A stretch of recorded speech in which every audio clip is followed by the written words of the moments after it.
Le Genius Act adopté par le Sénat américain. Un tournant pour l'industrie crypto et Donald Trump. Dans un vote historique, le Sénat américain a approuvé un cadre réglementaire pour les stablecoins, offrant une victoire majeure à l'industrie crypto et à Donald Trump. Une avancée bipartisane qui pourrait bouleverser l'économie des paiements aux États-Unis.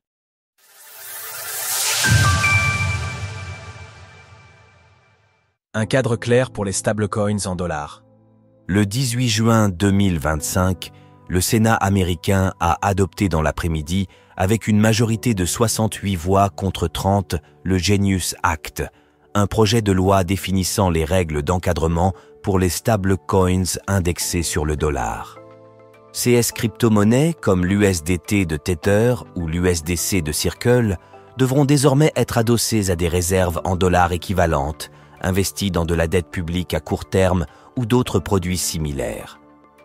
Ces réserves devront être supervisées par des régulateurs fédéraux ou étatiques.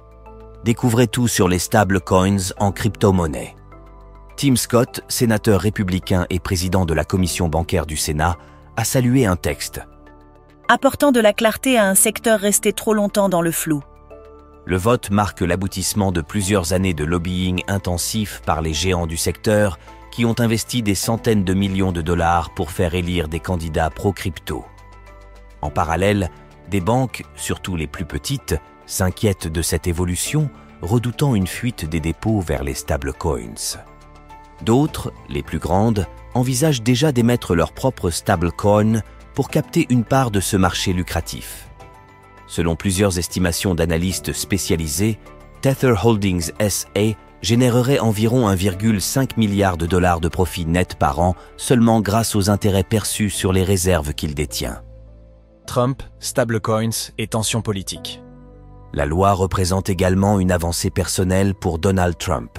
Le stablecoin USD1, émis par World Liberty Financial et donc affilié au président, a déjà atteint une capitalisation d'environ 2 milliards de dollars.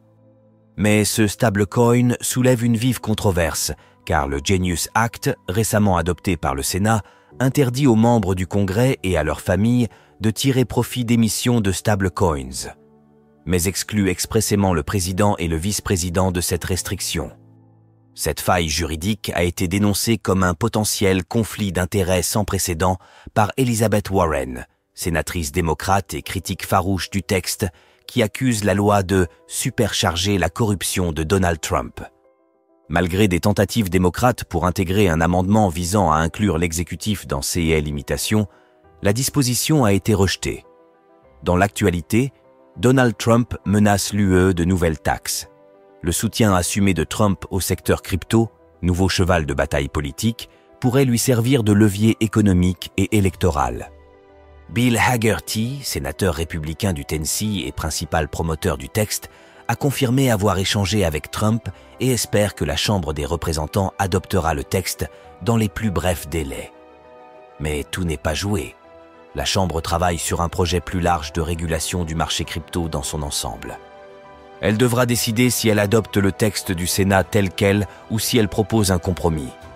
Or, selon le sénateur Tom Tillis, toute modification risquerait de tuer la loi. Si la Chambre l'amende et le renvoie, il sera mort-né. Si la loi est validée par la Chambre et signée par Trump, elle pourrait ouvrir la voie à une adoption massive des stablecoins comme moyen de paiement alternatif, plus rapide et moins coûteux que les cartes bancaires. Une révolution que les géants de la tech et du commerce suivront de près. Retrouvez toutes les actualités crypto sur le site cryptost.fr.